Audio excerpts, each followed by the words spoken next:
Tyrus. Yo. How was the 5 today? Quieter, apparently.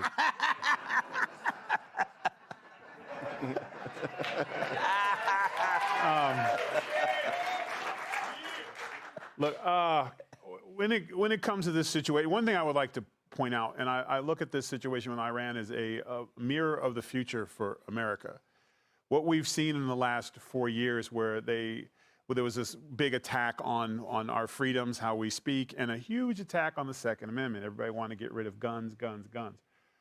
The biggest problem that Iran is having when they have all these civilians who are tired of this, but what they did in their country is they made sure none of the civilians ever had rifles, couldn't defend themselves. So even if you had 50 of the remaining, or let's say 50,000 troops left, that's more than enough to control an entire population of people. So I think when you look at what other countries go through, be thankful we live in the place that we live, that we have in a Second Amendment, that we can put a militia together if the government pulled this type of that we're seeing over there. The other thing is that I'm a big guy on stats and patterns. President Trump, I think, has earned the right. His resume speaks that he's a peace-first president. We've seen it over and over again.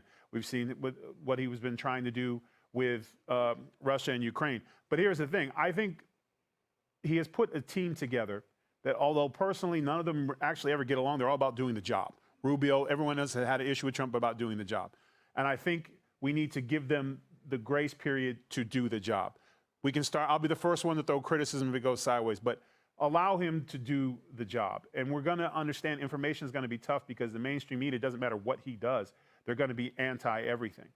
The difference in this time, I feel more confident than in situations in Afghanistan, was Trump's actions have called other Middle Eastern countries, which usually don't, all of a sudden Saudi Arabia's thinking about getting involved, and maybe they will, and other countries are starting to be like, no, enough of this. And that to me is very positive.